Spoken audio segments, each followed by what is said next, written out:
옆에 분한테 인사하시는데요. 성령 충만함이 최고입니다. 시작. 그래요. 성령 충만함이 최고예요.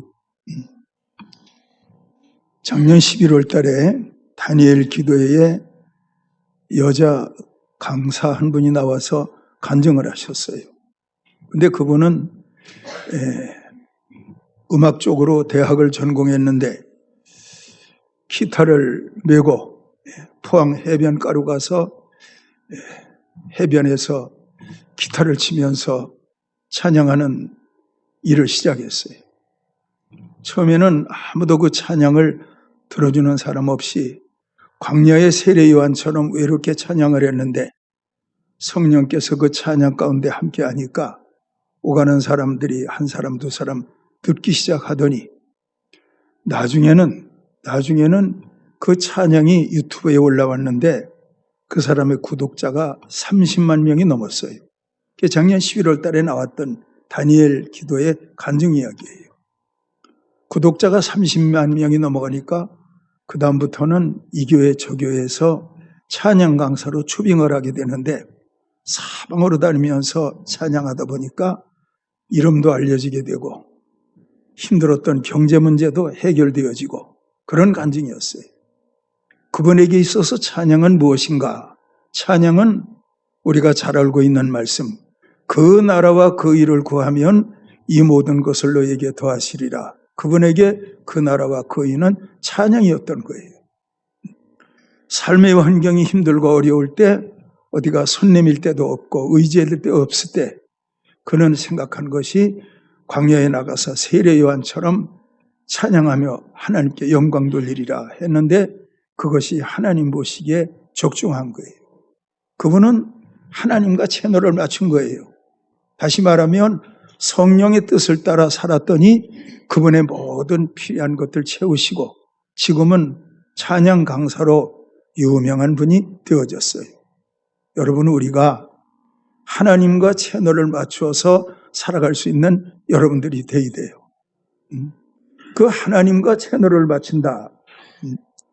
TV에 채널을 맞추는 건 쉬워요. 리모컨 들고 누르면 내가 원하는 채널이 떠요. 그거 바라보면 채널 맞추는 거잖아요. 근데 하나님께 채널을 맞춘다. 이것은 참 쉽지 않아요. 왜냐하면 TV의 화면처럼 하나님이 눈에 보이시는 하나님은 아니니까요. 근데 그 하나님이 성령으로 우리 가운데 계시고 제 안에 계시고 여러분들 가운데 계시는데 계시는 건 분명한데 성령님이 당신 안에 계시느냐 물었을 때 말씀적으로는 대답해요. 성령님 계시죠? 우리 안에 계신다고 했잖아요. 그럼 성령님 계시는 증거를 한번 말해봐라. 그랬을 때는 마땅히 대답할 말이 없는 것이 오늘날 많은 믿는 사람들의 현실일 거예요. 성령 충만해야 하거든요. 성령은 하나님의 영이에요. 성령은 하나님의 영이에요. 사람 안에도 사람의 영이 있잖아요. 이 영이 그 사람을 알아요. 제 영이 저를 안다니까요. 권사님들의 마음 가운데 계신 영이 권사님들을 알고 집사님 마음 가운데 있는 그 영이 집사님들을 아신다니까. 마찬가지로 하나님의 영은 하나님을 아신다니까. 예? 하나님의 영은 하나님을 아신다니까. 그 성령이 나의 마음을 성전 삼고 내 안에 계시니 그 성령과 채널을 맞추면 성령께서는 하늘에 계신 하나님과 채널을 맞추어서 우리의 삶이 그 나라와 그 일을 이루게 하시고 모든 것들을 더하게 하시는 하나님의 은혜와 복을 누리고 살도록 인도하시는 거예요. 여러분, 그렇게 사시는 거예요. 성령과 채널을 맞추기 위해서 중요한 것은 무엇일까요? 성령과 채널을 맞추기 위해서 중요한 것은 말씀과 기도와 찬양이에요. 그 사람이 늘 말씀 읽어요. 말씀 속에서 성령을 만나는 거예요. 그 사람이 늘 찬양해요. 찬양 속에서 성령님을 경험한다니까요. 그 사람이 늘 기도해요. 기도 속에서 성령님을 경험해요. 그러면 그 성령님이 나와 채널을 맞추는 거예요. 성령을 통해서 하나님이 나와 채널을 맞추는 거예요. 그래서 성령을 중보의 영이다, 그렇게 말씀하시는 거예요. 여러분, 성령과 채널을 맞춰 사시는 여러분들 되셔야 돼요. 그런데 우리가 찬양한다, 이것은 TV 보는 것보다 재미없어요. 세상적으로 어디 가서 즐기고 하는 것보다 말씀 보고 기도하는 건 재미가 없어요. 근데 어느 수준에 이르게 되면 여러분, 세상 어떤 것보다 찬양으로 즐겁고 기도하는 것이 즐겁고 말씀 보는 것이 즐거울 때가 와요. 그때부터 우리는 전능하신 하나님의 그늘에서 구름 기둥을 맛보고 불 기둥을 맛보고 살아갈 수 있는 그런 특별한 인생이 되어질 수 있는 거예요. 제가 여러분들에게 말씀 전할 때 그런 말씀을 전해요. 여러분, 구름 아래 있지 말고 구름 위에 있어야 합니다. 구름 아래 있으면 비 와요. 구름 안에 있으면 날씨가 흐려요. 구름 아래 있으면 안개가 낀다니까요. 구름 아래 있으면 여러 가지 기상 변화가 구름 아래서 일어나요. 그러나 구름 위에 있으면 날마다 태양이에요. 성경에 나와 있는 엘리야, 그 사람은 눈에 보이는 자연의 구름 아래 살았지만 영적으로는 엘리야가 구름 위에 있었던 거예요. 그러니까 그는 구름 위에 있으니까 삶의 환경이 지배를 받지 않아요.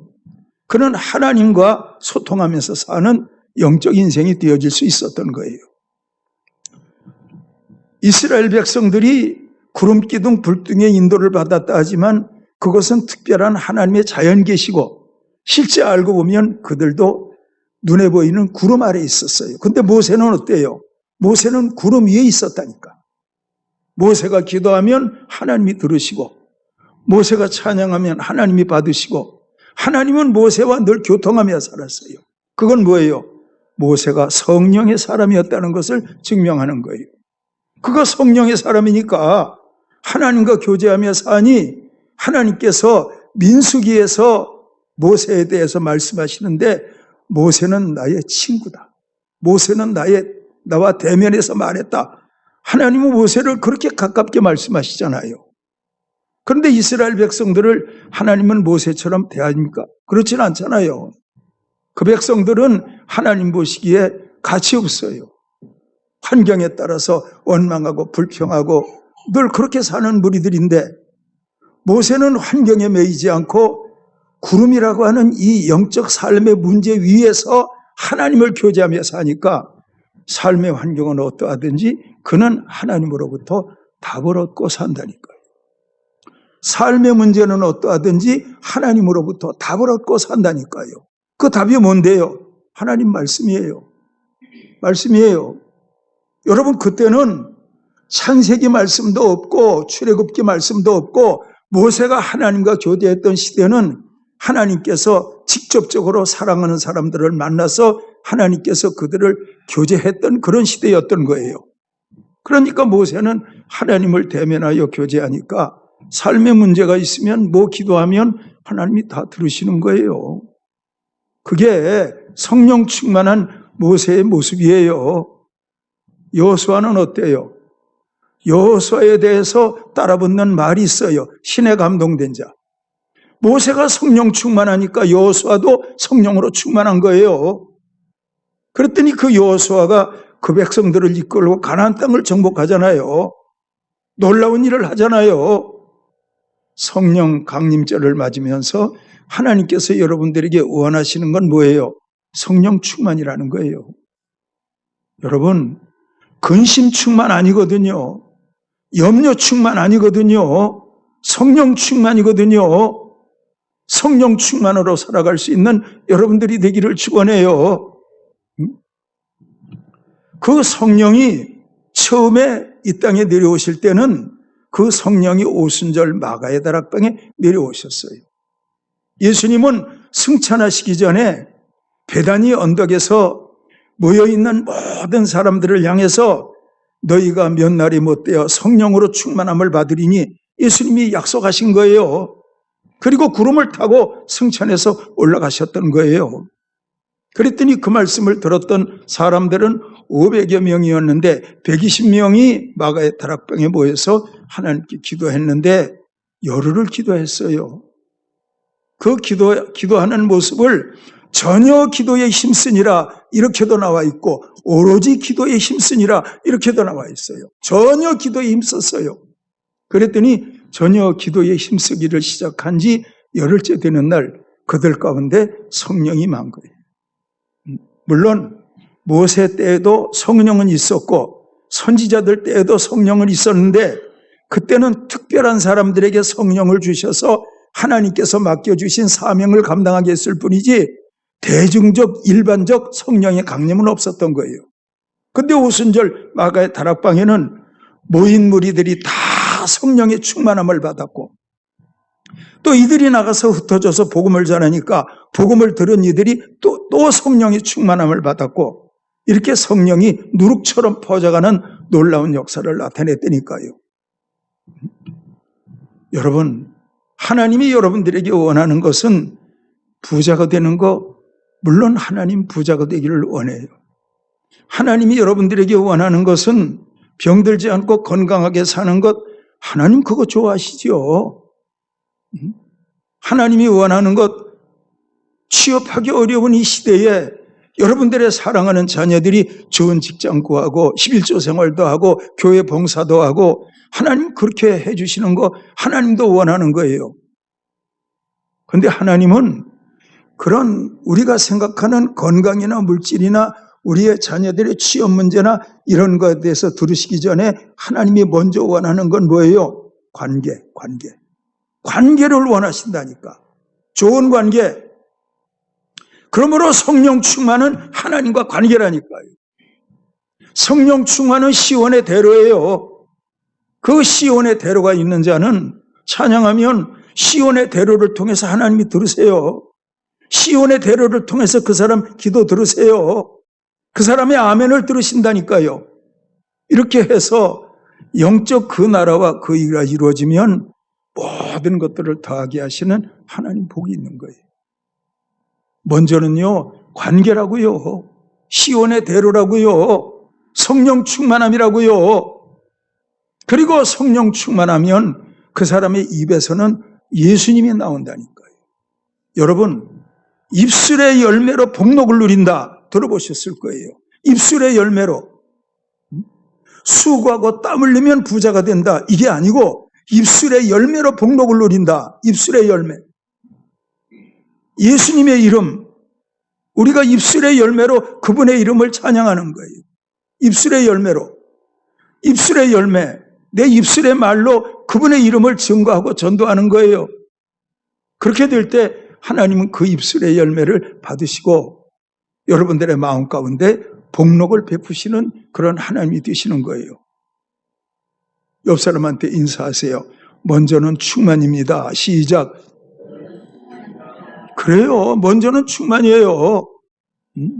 요즘에 중고등부 예배에 교사들이 설교하는 내용을 보면 계속 왕들의 역사에 대해서 요즘엔 다윗에 대해서 계속 설교하고 있는데 오늘 말씀은 뭐냐?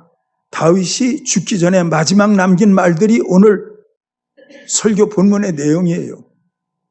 다윗이 마지막 남긴 말. 근데 그 다윗이 마지막 글을 성경을 통해서 남기면서 우리가 생각할 수 있는 그런 말 한 게 아니라니까. 건강하시오, 돈 많이 버시오, 나라를 정복하시오, 권력을 가지시오, 이게 아니라니까. 다윗이 전하고 있는 모든 말씀은 뭐예요? 하나님과 함께. 이게 다윗의 마지막 글이에요. 하나님과 함께. 여러분들이 천년 만년 살 것 아니잖아요. 때가 되면 죽어서 천국 가야 되잖아요. 근데 천국 갈 때 여러분들 입에서 자녀들에게 뭐라고 할 거예요? 예수 잘 믿어. 성령 충만해야 돼. 그것이 답이라고. 여러분 그렇게 말할 수 있는 여러분들이 돼야 돼요. 성령 충만이 답이라니까요. 모세에게 물어봐요. 성령 충만이에요. 여호수아에게 물어봐요. 성령 충만이에요. 바울에게 물어봐요. 성령 충만이에요. 베드로에게 물어봐요. 성령 충만이에요. 그런데 그렇게 성경을 읽고 방송을 통해서 영상을 통해서 설교를 듣고 저를 통해서 하나님 말씀을 들으면 여러분들 여기에서 하나로 초점이 맞춰져야 되잖아요. 성령 충만이라니까. 근데 충만 없이 그냥 신앙생활하는 거예요. 그러다 보니까 예배를 드리고 오는 게 아니라 예배를 보고 오는 거예요. 구경꾼, 예배를 구경하고 오는 거예요.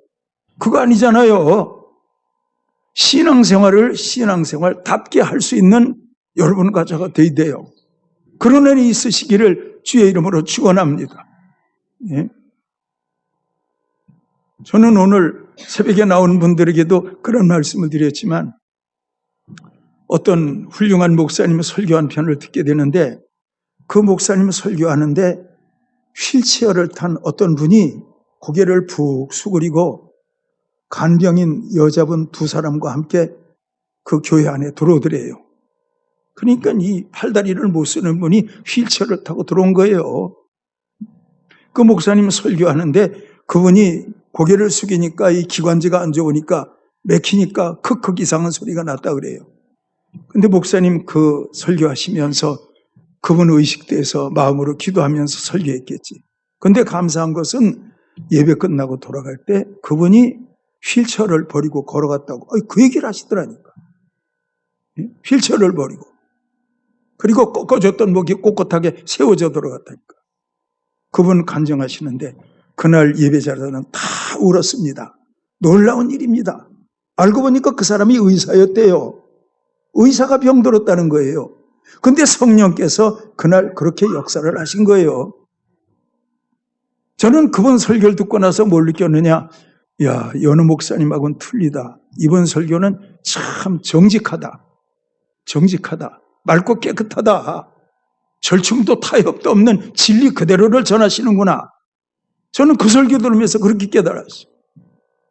그분이 놀라운 기적을 본 거예요. 그 다음 말씀. 그런 일은 두 번 다시 일어나지 않았습니다. 그때 하나님께서 성령을 통해서 반짝하고 그 역사를 보이셨던 겁니다. 그렇게 말씀하고 있잖아요. 여러분, 성령은 지금도 역사하시거든요. 성령이요, 창조의 영이요, 성령이요, 부활의 영이라니까. 그 성령이 충만하면 질병 문제, 삶의 환경 문제 걱정할 거 없어요. 성령이 역사하시는데. 그래서 바울은 성령 충만해라 이걸 주문한 거예요. 성령 소멸하지 말라 이걸 말씀하신 거예요. 여러분 늘 충만하시기를 축원합니다. 계시록 2장 4절에 있는 말씀을 보면 예수님께서 사도 요한에게 나타나셔서 에베소 교회를 향하여 예수님이 책망하시는데 계시록 2장 4절에 뭐가 나온지 아세요? 에베소 교회를 향해서 처음 사랑을 버렸느니라 이게 나와요. 처음 사랑. 처음 사랑. 아마 에베소 교회가 처음 사랑으로 성령을 경험할 때는 놀랍게 기도 많이 했고 대단한 성령 충만으로 그 교회가 그런 모습이었던 것 같아요. 그런데 사실 에베소 교회는 역사적으로 볼 때 전통 있는 교회거든요. 그런데 그 교회가 주님 보시기에 처음 사랑을 버렸다. 그래서 주님이 그걸 회개하라는 거예요. 만약 오늘 저를 통해서 이 말씀을 듣는 여러분들 가운데 여러분들이 지난 과거를 생각할 때 내가 첫 은혜 받을 때가 좋았어. 지금은 그때를 회복하기 어려워. 그 사람 처음 사랑 버린 사람이에요. 그 사람이 삶에 어떤 문제가 있어 하나님께 간절히 기도할 때 하나님은 그 사람을 향해서 에베소 교회를 향했던 그 말씀으로 대답하신다니까. 처음 사랑을 찾으라고. 처음 사랑을. 아시겠습니까? 모세가 돌판을 깨버리니까 하나님 뭐라 그러세요? 돌판 만들어 와. 그럼 내가 써줄게. 돌판 만드는 게 쉬워요. 양치는 목자 모세가. 그런데 돌판 깎는 거 쉽지 않은데 그걸 깎아가지고 올라간다니까. 그러니까 하나님이 다시 글을 써주시잖아요. 그게 뭐예요? 그게 여러분 두 번째 은혜예요. 모세가 처음 사랑을 버렸다니까. 돌판을 깼으니까. 근데 모세가 두 번째 돌판을 만들어 가지고 가는데 양치기 하던 모세가 석수가 아닌데 돌판 다듬어서 만드는 게 힘들지 않았겠어요? 그래서 바울은 이 세계를 알기 때문에 두 번째 은혜를 회복하기 위해서는 해산의 수고가 필요한 것을 여러분과 저에게 말씀하시는 거예요. 아시겠지요? 여러분, 어떤 삶의 문제가 왔어.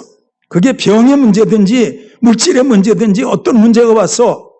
근데 그 문제를 해결해 달라고 기도하면 안 돼.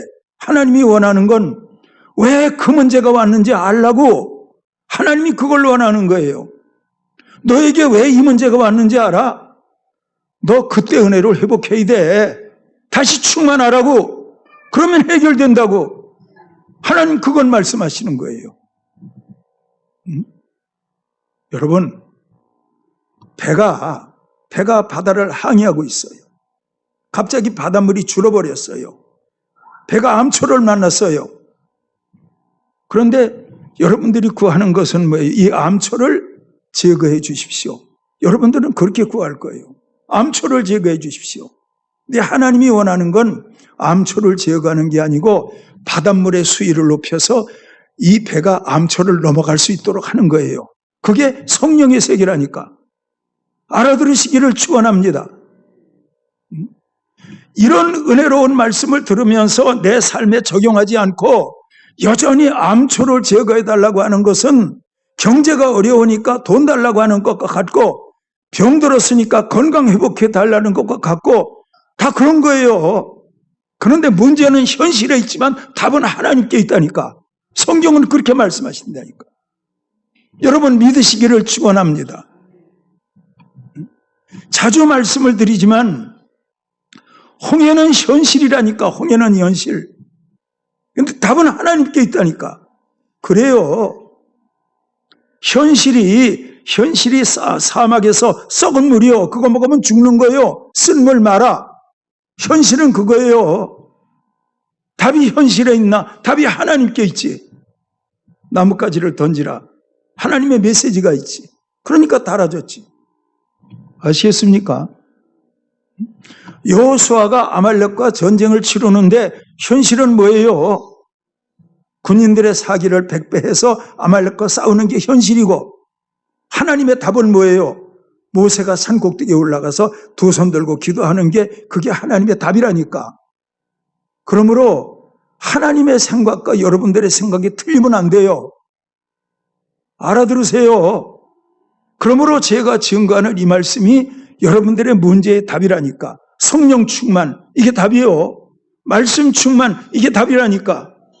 그래서 제가 여러분들을 위해 기도할 때마다 하나님 성령 충만해서 말씀의 맛을 알게 하시고 성령 충만해서 기도의 맛을 알게 하시고 성령 충만해서 찬양의 맛을 알게 하시고 그럴 때 성령 충만함을 통해서 여러분들이 염려 걱정 안 해도 구하지 않아도 하나님께서 다 이루시고 하나님이 채우신다니까.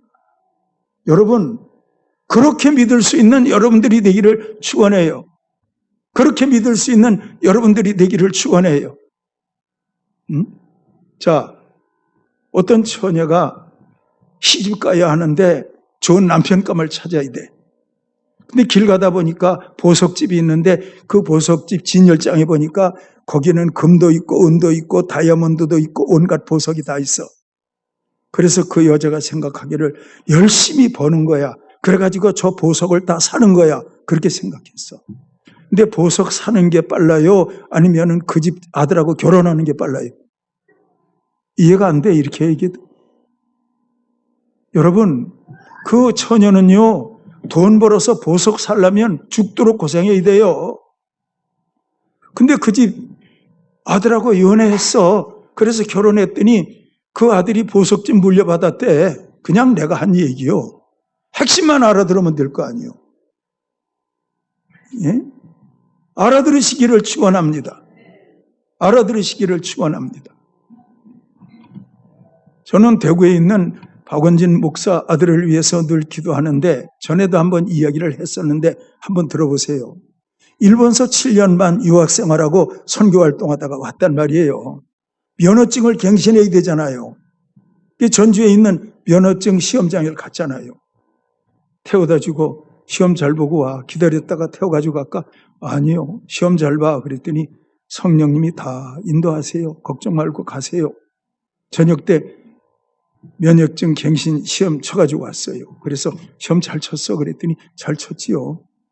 어떻게 잘 쳤는데 시험 치는데 옆에 어떤 아버지하고 아들하고 시험을 치러 왔더래요. 근데 성령께서 감동 주시기를 이 아버지에게 전도하라 이런 마음을 주시더래요. 개인전도 잘하니까. 그래서 예수 믿으라고 간절히 전도를 했더니 믿는 건 차차 믿어도 참 감사하다고. 예수 믿으라고 하니까 감사하다. 그러더니 하는 말이 사실은 제가 이 면허시험장에서 한 달 전에 퇴직한 사람이라서 면허시험장 잘 알고 있다고. 그러더니 어느 부분만 조심하면 합격하면 된다고. 그래가지고 합격을 해가지고 왔어. 그래서 제가 묻는 게 그럼 그 함께 왔던 그 아들은 떨어졌냐 그랬더니 걔는 떨어졌대. 여러분 무슨 얘기를 하는지 알아들으셔야 돼요. 복음 전하니까 길이 열린다니까. 복음 전하니까.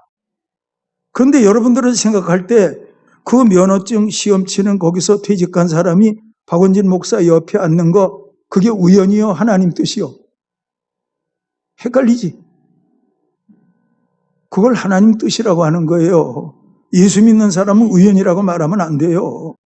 믿으시기를 축원합니다. 그렇게 하시는 거예요, 하나님은. 예? 알아들으시기를 축원합니다. 성령님이 하시는 일은 증거하는 일. 다니엘 기도에 나왔던 그 자매가 힘들고 어려울 때 기타 들고 나가서 포항 해수욕장에 가서 혼자 외롭게 찬양했더니 나중에는 30만 구독자가 생기고 이제는 이 교회 저 교회 다니면서 찬양하는 찬양 가수가 된 것처럼 우리가요 성령 충만해서 예수님을 붙들면 그 예수님이 우리의 모든 것들을 다 책임지신다니까. 믿으시기를 축원해요.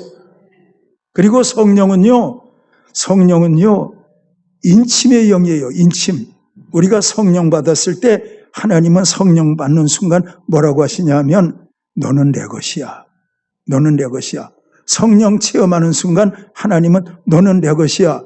그래서 성령을 인침이라고 하는 거예요. 하나님의 도장이라 그런 뜻이에요. 성령 받으면 여러분들은 하나님의 것이에요. 안 믿는 사람에게 당신 누구의 것이요? 물으면 돌았나? 내가 나지 누구요? 근데 여러분들은 누가 물으면 나요? 내 안에 성령님이 계시기 때문에 나는 하나님의 것이요. 왜? 성령으로 인을 쳤으니까. 그런 거예요.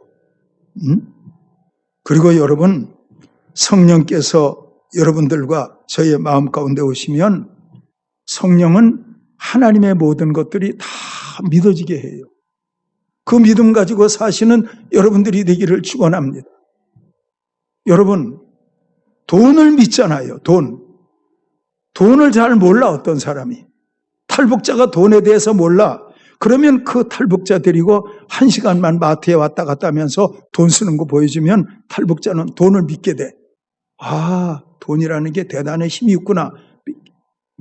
카드 사용할 줄 모르는데 북한에서 내려온 탈북자에게 백화점에 가서 카드 쓰는 거 1시간만 보여주면 카드의 위력을 믿게 힘을 믿게 된다니까. 그런데 이런 보여주는 건 보여주어서 믿는 거고 하나님에 속한 모든 신령한 것들은 성령이 와야 다 믿어진다니까. 믿으시기를 축원합니다. 성령 와야 다 믿어지지. 십자가 옛날 일인데 어떻게 믿어져? 부활 옛날에 일어났던 일인데 어떻게 믿어져? 천국 어떻게 믿어? 천국 가봤나? 누가 물으면 그냥 교회 다니니까 나 믿지. 그런데 정말 믿어 10번만 강조해서 물으면 글쎄 그런다니까. 근데 성령이 오면 확실하게 믿어진다니까. 성령 충만해서 확실하게 믿어지기를 주의 이름으로 축원해요. 그리고 여러분 성령님은 여러분과 늘 함께 하시는 성령입니다. 그 성령님의 역사도 믿을 수 있는 여러분들이 되기를 축원해요. 예. 때가 되면 부모도 떠나게 되고 형제도 다 흩어져서 자기 갈 길을 가야 되고 형제가 크면 뭐 함께 사나? 그때는 지도 지가정 이루고 살아야 되지 각각. 스승도 떠나고 제자도 떠나고 때가 되면요 사람은 다 떠나는 거예요. 그리고 찬송가대로 이 깊은 고독 속에 내 생명 끝나도 우리는 임종의 시간을 맞이하게 돼. 우리는 임종의 시간을 맞이하게 돼. 그때도 성령님이 여러분들과 함께 해야 돼. 그런 은혜가 있으시기를 주님의 이름으로 축원합니다. 오늘 설교 마지막이 함께 하시는 성령이에요. 한 말씀 드리고 마치겠습니다. 시편 139편은 다윗의 글인데 이 다윗이 얼마나 성령이 함께 하심을 경험했더라면, 잘 들어봐요. 내가 하늘에 올라갈지라도 그분이 거기 계시고, 내가 음부의 자리를 펼지라도 그분이 거기 계시고, 내가 새벽 날개를 치며 바다 끝에 가서 거할지라도 그분의 오른손이 나를 인도하시고, 이게 함께하는 성령의 역사를 다윗이 고백한 거라니까. 그리고 다윗은 뭐라 그래요? 이렇게 함께하시는 성령을 신묘 막측하다, 이렇게 표현했다니까. 믿으시기를 축원합니다. 성령과 함께 사시기를 축원해요. 성령과 함께 사시기를 축원해요. 믿으시기를 축원해요. 늘 성령과 함께 사시면서 세상 끝날까지 성령과 함께 승리할 수 있는 여러분들이 돼요. 결론, 성령 충만함이 모든 문제의 답입니다. 그게 그 나라와 그 이고, 그것만 이루어지면 모든 것들을 더하게 하시는 하나님의 복이 있습니다. 성경에 나와 있는 모든 믿음의 사람들이 성령 충만함을 통해서 하나님과 채널을 맞추었더니 그들의 모든 삶의 문제는 하나님으로부터 답이 있었고, 그들은 간증을 통해서 말씀을 기록하며 살았던 아름다운 믿음의 흔적을 남겼던 것 우리는 볼 수 있잖아요. 제가 성령과 함께요, 그러면 아멘 하시면 돼요. 성령과 함께요. 아멘. 자, 기도하시겠습니다.